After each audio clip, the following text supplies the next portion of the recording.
Can't believe it. Apparently there's only 1% of people in the world that have done a marathon, which is the second 1% club that I've joined. Apparently only 1% of the population have a coloured belt in jiu-jitsu as well. Fun fact. Anyway,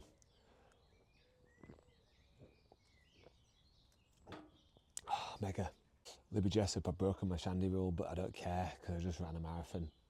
And yeah, it meant quite a lot to me, that, because I found it really hard. I probably felt like breaking down into tears for the last hour, and eventually I did break into tears when I left the welfare tent and my mates turned up. I was like in complete shock, and when I was trying to tell Greg how hard it was, just when I said the word hard, like I could just feel like my body just wanted to, like, all these emotions just flooded through me. I was just really proud. I can feel it now. I was just really proud that I'd actually managed to get through that. It was a complete doddle for 28 kilometres. I actually really enjoyed it for 28 kilometres with a few iffy bits. 10k was a doddle. I'll take you from the beginning. So, in fact, what I'll tell you is one of the main motivators, not the only one, there's many others, but one of the main motivators as to why I wanted to do this is because about 7 or 8 years ago, I was having a conversation with my friends in a car for like 4 hours, where I don't know how the topic came up, but someone mentioned a marathon, and I was like, I think I could just do one tomorrow. Like, what, without training? I was like, yeah, I think I could. And they just thought I was being really cocky, and maybe I was, but I wasn't intending to be. And they were like, you couldn't. They were getting angry at me, and I was getting angry back because I was thinking, I think I can do it. And I went, what, without walking? I was like, yeah, I could do it. I'll do it tomorrow. I actually said that I would do it the following day up at Leeds Trinity Track if they came and watched me and sat in the middle and watched me do 125 laps of that track. I was ready to go. As an argument, I cheated because that night I went up to the track to do a 10k to see how my legs felt, and I just felt so good. I felt like I could just smash this, but it just didn't happen. Anyway, so since that day, I've just been desperate to sort of like prove to myself more than anything, because their confidence made me doubt myself a little bit as well. So yeah, I just wanted to find out, basically. Anyway, set off with Pricey and Greg, and I think Pricey wanted to run like 6-minute kilometres, which meant that would take about 4 hours 15-ish. But we set off with around the 3:30 paces, meaning everybody was going faster than us, and I think the reason for that is we didn't want to like hold people up. So loads of people were passing us, and then eventually 3:45 passed us, and then the 4-hour pacers passed us, and they were quite noisy chaps. They brought a lot of energy, and I just saw them and thought, I felt really good. This was about 2 miles in, and you should feel good 2 miles in, but I just felt that good that I thought, I'm going to go with them. If I don't go with them, I'm going to regret it, because I think I can do 4 hours. That's what I think I was saying that at the time, like 6-7 years ago, whenever it was, to my friends. I think I could do about 4 hours as well. Maybe I said under, I don't know, but yeah. Anyway, I've gone with them, and I'm like regretting it instantly. As soon as I set off with them, I thought, what am I doing here? But felt fine for like 10 mile. Got to the 10-mile mark. I think I put an Instagram story up at 8 mile. I'm like, yeah, I'm with the 4-hour boys. I feel good. And I'm really glad I put that story up, because as the day went on, people were replying to that story, and it was coming through my AirPods, which was amazing. Got to like 12 mile, and I took my first gel. And then by the time I got to 13 miles, I've got like sticky hands from the gel. I feel a little bit sick from my electrolytes that were really salty. And the gel made me feel a little bit weird as well, like just a bit like sicky. So I've gone round the corner at 13, which is where you start heading back, and started to feel like it could have been the wrong decision. I then pass Pricey and Greg, and they're not that far behind me, only like 5 minutes behind me. But I'm just like, I don't know about this. Anyway, plodded on, felt better again. I thought, all right, this is sound. Started going down, like, I think I went past like Bramhope. Oh no, I must have already done that. I've gone a few more miles, and then through Watley, and I'm feeling good again. The crowd's like cheering me on, clapping. I'm thinking, this is great, brilliant. Seeing a few friends in Otley, I think, yeah, fantastic. Energy's amazing. I'm like clapping the crowd. I must have given about 200 kids a high five. You know, I'm splashing water on my feet. I'm just loving it. I think it's great. I'm like 28 kilometres in, maybe a bit less. I think 28 was when I hit bother. 26, 27, fantastic. I'm having a lovely time. I take a gel because I'm about to do the hill of hell, and I thought I'd get a gel in me preemptively, and it just made me feel awful. Like, I was like, my body felt like it was like shivering, like it was like, it just needed to throw up. So I was running by the side of the road up this hill,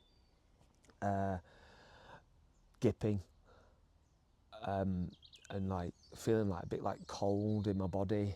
And I was ahead of the pacers going into the hill. I let them pass me, and then I just made sure I just basically sat behind the pacer and looked down at his feet and just went like this. I just plodded behind him, just staring at his feet for like half an hour going up this hill, maybe longer. Luckily, I'd deliberately set a playlist for the hill so I could just lock in, like, I think it was like 5 or 6 songs that really motivate me. And like the last of those songs, like Michael Bieber, it was just probably got me through it, to be honest.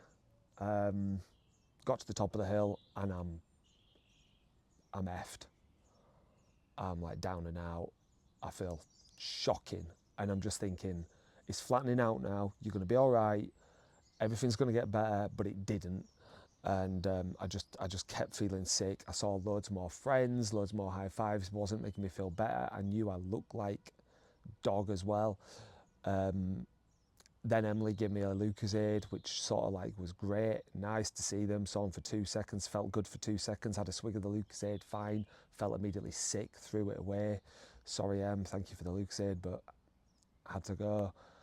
And I just knew now I had an hour of hell, and I just wanted to cry for an hour. And my legs I then started feeling my hamstrings more than anything. Knees, ankles, calves, everything else was fine. They ached, everything ached, but my hamstrings are very weak, and I could just feel them doing this whilst I was running. Every time I took a step, I felt this. Oh God. No. When I saw Rajan, it was funny because he said to me the night before, drunk, if I can do sub 4 hours, he'd give me 100 quid. And to be honest, I felt a little bit unfair taking someone's money that was pissed saying that, but in my head I thought, well, I still want to break it anyway to prove, because I was like, yeah, screw it, I'm gonna try and break 4 hours. And when I saw him the first time, after like 10 miles, I was cruising, I was stood right next to the 4-hour pacer. He must have been worried. Then after 20 mile going back up the hill, I was knackered, but I was ahead of the pacers, like at the end of the hill. I don't know what that was. Yeah, at the end of the hill, I just went away from the pace. I thought I need to get ahead of them because I set off before the pacers, so I have to beat them. I have to get ahead of them. So bolted it past Rajan, and at that point, he must have thought, "Oh my God, this guy's going to beat me, or whatever. He's going to beat me in the bet." I think I've got like 6 miles to go, about 10k, and I'm just plodding and plodding and plodding. I feel good. Maybe mile 22 to 24, I feel all right again. And then 24 to 26, going down Otley Road in Headingley, all hell broke loose in my hamstrings, and it was just every 30 seconds, just like, it was just telling me, you're going to pull something if you don't stop, and just going like that. And I'd like jolt, nearly fell over like a few times, saw a load of friends, nearly fell over in front of them, like I was like running like mouth open. I'd bolt it for 30 seconds feeling fine, and then like I'd cramp, yelp, nearly fall over, barge past somebody, and then like gingerly work my way back into it. And I just did that for the last 2 miles, basically. With a mile to go, I felt all right again. I thought, all right, I've got this. But then I realised it's not a mile, it's a 1.2, which is like, I don't know, it's like 18k, like 19k, it's nearly 2k. So I think of a mile, I think, oh, I'm only doing a k. No, it's like 2k left. So I'm bolting it again, run out of energy. And then mentally I'm thinking, all I have to do is get to the same point where I started, which was like just outside the stadium. I got to that point and the finish line's not there. And I'm thinking, where the hell is it? I run around the corner, it's not there. I run around the next corner, it's not there. And I'm thinking, oh my God, I don't know when it's going to end. I'm like, I'm done. I sprint finish to that point, I'm done. I've checked out. And then I've worked out it's in the stadium, which is like another 300-400 meters.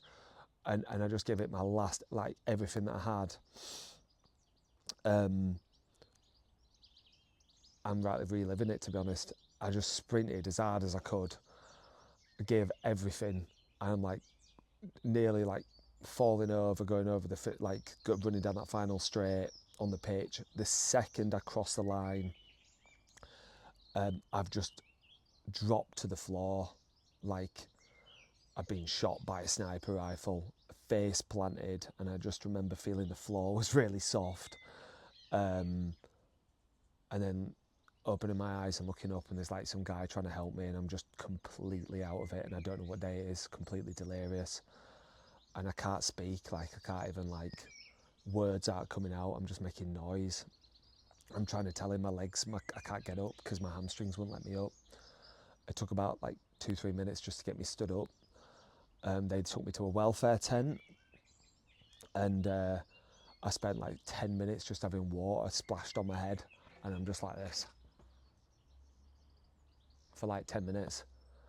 It was actually quite nice because I felt like dog, but I've got like 2 people, like one's squeezing a sponge on my head, the other one's like rubbing my face with like a wet towel, and then they give me an ice block, which I was like, they asked me to rub it on my knees, but weirdly I was sucking on it because it was the most refreshing thing I've ever had. So I was like sucking on this like bit of ice. I've just got towels and like everything all over me, and I'm just stood there. The welfare tent was full to the rafters, there was no more space left, and this girl came in exactly the same condition that I knew I was in. But I'm 10 minutes later, I'm sort of getting better, and she needed the spot more than me, and they were saying, guys, someone needs to give the spot up. I did not want it at all. I put my head down, and just as I was about to volunteer myself, some hero next to me was like, yeah, you can have my spot. I was, oh my God, thanks so much. I chatted to her for about 10-15 minutes until Pricey and Greg turned up. They turned up, went to see them, and yeah, I was almost in tears telling Greg how hard it was. I just couldn't believe how hard it was, and I didn't know that I would feel like that at the end. And I've now realised as well, one of my problems is, if I'm to do a marathon again, which at the time I didn't want to do, but now I'm considering it, I know that I'm probably going to feel like that again, because there's a part of my brain when I'm running, I have to leave everything out there. Like if I'm doing a race, like an official race, I cannot cross that line without giving everything. So I'm a little bit scared. I actually don't think it's a good idea for me to run marathons, because I know that it just kills me. And I can now understand, and this is quite extreme, but until yesterday, I couldn't get my head around how people can die from a marathon. I now can. In fact, I'm surprised there's not more deaths. I think it's absolutely obscene. I think it's such an achievement, and I have no idea how anybody can do it faster than what I did. I just don't understand how that's possible to do 3 hours. No idea. Anyway, yeah, that was a long rant.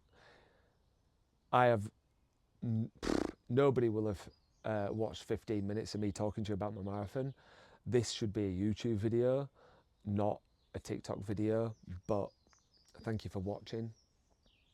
Yeah, am I missing any details? Probably not.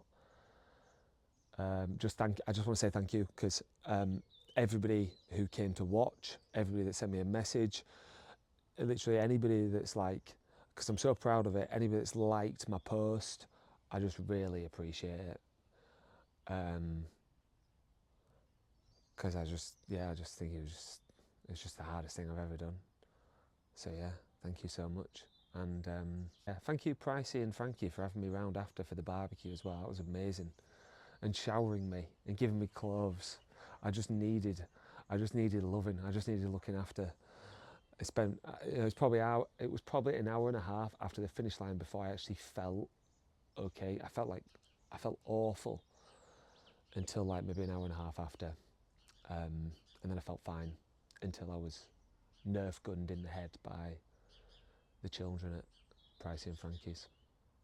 Anyway, waffling. I've waffled for 17 minutes.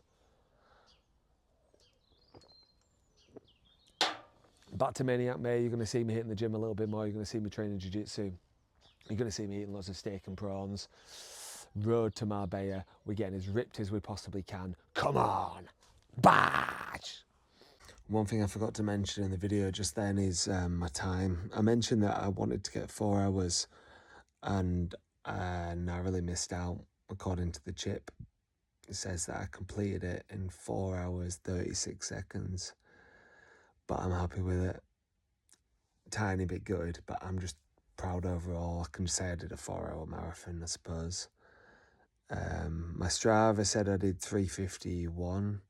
My Apple Fitness said I did 3 hours 52. But yeah.